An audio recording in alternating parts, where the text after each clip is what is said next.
Hoje é quinta-feira, dia 1º de fevereiro de 2024. Eu sou o Padre Júnior Pereira e estamos começando a nossa Academia Espiritual. Louvado seja nosso Senhor Jesus Cristo, para sempre seja louvado. Salve Maria, Mãe da Misericórdia. Estamos na quarta semana do tempo comum. A simplicidade levaria os apóstolos a darem contínuo testemunho da confiança na providência de Deus. Começa agora a Academia Espiritual, a Palavra de Deus fortalecendo a musculatura da nossa alma. Comunicando, Padre Júnior Pereira.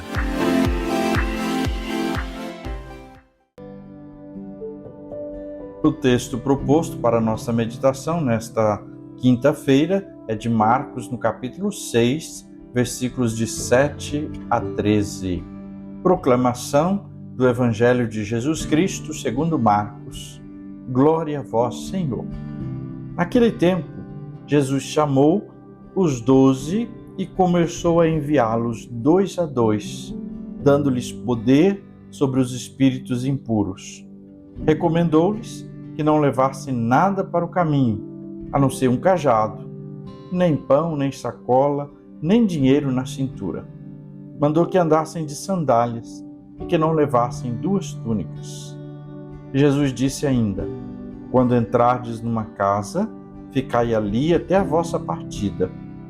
Se em algum lugar não vos receberem nem quiserem vos escutar, quando sairdes, sacudi a poeira dos pés como testemunho contra eles. Então os 12 partiram e pregaram que todos se convertessem. Expulsavam muitos demônios e curavam numerosos doentes, ungindo-os com óleo. Palavra da salvação, glória a vós, Senhor.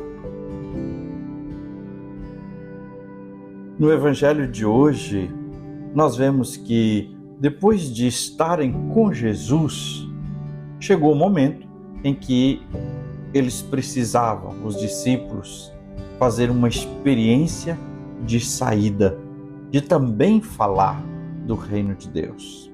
E Jesus vai fazendo essa dinâmica, estar com ele, aprender com ele, conviver com ele, perceber e olhar como é que ele realizava a dinâmica do reino, e eles estavam o tempo todo ali com ele, acompanhando em todos aqueles acontecimentos, mas certos momentos Jesus mandava que eles também fossem.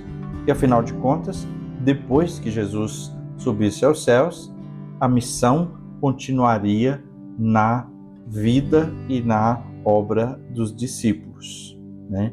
A igreja, ela continua a obra de Jesus. É a presença continuada de Jesus na história. Então, eles fazem uma experiência de saída, e essa saída, ela compreende anúncio, compreende bênção, cura, libertação, assim como Jesus fazia. Jesus os envia e pede para que também tenham um estilo de vida diferente do mundo. Não era para ir anunciar e viver como todo mundo vivia, mas para fazer um estilo de vida diferente. E o que é esse estilo diferente? Que eles fossem desprendidos e desapegados. Não é que não poderiam ter nada, vamos trazer isso para a nossa vida, mas é que não nos apeguemos às coisas, até às pessoas. No final do texto proclamado de hoje, nós vemos um ponto que eu gostaria de dedicar um pouquinho aqui hoje, né, para a nossa academia espiritual, que é também catequese. Então, no final do texto proclamado hoje, nós lemos que os 12 ungia os doentes com óleo.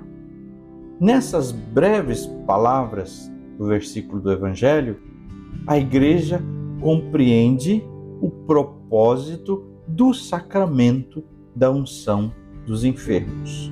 Então, quando a igreja tem, dentre os 7 sacramentos, o sacramento da unção dos enfermos, ela compreende que nesse mandato de Jesus para que os discípulos, os apóstolos, pregassem o evangelho, anunciassem, e que eles faziam também ungindo os doentes, ali está o propósito que depois a igreja vai compreender no sacramento da unção dos enfermos. Assim, podemos dizer, ele foi instituído pelo Senhor, foi promulgado e recomendado pelo apóstolo Tiago. Você pega lá na carta de São Tiago, no capítulo 5, versículo 14, que ele fala: alguém dentre vós está doente?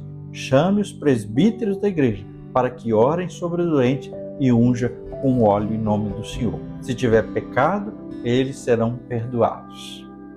Então, assim a igreja tem um sacramento chamado unção dos enfermos. Esta unção dos enfermos traz a graça de Cristo, o conforto para, durante o sofrimento e a doença, perseverar na fé. No entanto, como sacramento, embora ele possa ser repetido várias vezes, mas não é algo que pode ser assim jogado e feito de qualquer maneira. Então nós vamos para o Código de Direito Canônico, que vai dizer, em primeiro lugar, quem que pode receber o sacramento da unção dos enfermos. Quem tem mais de 7 anos de idade, que já atingiu a idade da razão, que tenha sido batizado, porque para receber qualquer sacramento tem que ter sido batizado. E que esteja em perigo de vida, né? Seja pela doença, seja pela velhice. Aí sim, entende aqui também, uma pessoa com mais de 60 anos está já reconhecido e considerado o idoso. Então sim, mesmo que não esteja em perigo, ele pode receber a unção dos enfermos uma vez por ano, ou em caso de doença, algumas outras vezes.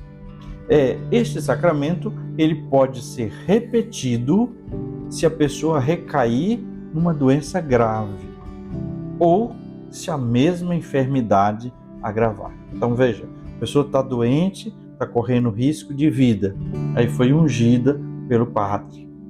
Aí de repente ela melhorou, graças a Deus, mas veio outra doença grave. A pessoa pode receber a unção novamente. Ou a pessoa estava doente, correndo risco, fez a unção, recebeu a graça de Cristo. E de repente aquela pessoa piorou, teve que ser internada, teve que ir para a UTI. Ela pode receber novamente a unção dos enfermos. Pode ser administrado a quem, ao menos implicitamente, pediu ou manifesta o desejo para isso. Então, uma pessoa está em coma lá no hospital. Ela não tem consciência, nem pediu, mas a família pede a unção. A gente faz porque implicitamente imagina, e aí a família é o testemunho de que essa pessoa, se ela estivesse consciente, ela gostaria e daria o seu sim para receber a unção. Também a unção pode ser recebida numa questão de alto risco, por exemplo, uma cirurgia de alto risco que a pessoa vá fazer, ou questão de velhice, como já falamos. E a igreja ainda reserva que há possibilidade de que uma pessoa estando já numa situação de partida deste mundo, não só é recomendada a unção dos enfermos, mas a unção dos enfermos e o viático. A palavra viático significa lanche para viagem, ou seja, se leva a Eucaristia para que aquela pessoa possa fazer a comunhão estando antes de partir para outra vida. Então vejamos, é um sacramento da igreja que traz uma graça de força e de superação, de viver aquele momento de sofrimento, que implora a bênção de Deus para a cura do corpo, sobretudo da alma, pois esse sacramento perdoa também os pecados, né? Ele pode ser recebido várias vezes, de acordo com as circunstâncias, conforme nós falamos. Mas sim, Existem regras e existem normas para isso. Não é algo que se pode fazer à vontade do jeito que quer. Senhor Jesus, nós queremos hoje te pedir que o Senhor também venha em nosso socorro, através do ministério da igreja, trazendo a vida, a bênção e a salvação. Que nós possamos ser também para os outros instrumentos de vida, instrumento de cura, de salvação e de libertação. Ao mesmo tempo, Senhor, envia-nos para que, onde quer que estejamos, onde formos, possamos anunciar o Teu reino, possamos ser presença viva e salvadora. E agora, a bênção de Deus. Que o Senhor te abençoe e te guarde. Que Ele esteja acima para abençoar, atrás para guardar, à frente para guiar, ao lado para acompanhar. Que Ele volte o seu rosto e dê sua paz e sua bênção. Que ela desça abundantemente. E abençoe-vos Deus Todo-Poderoso, Pai e Filho e Espírito Santo. Amém.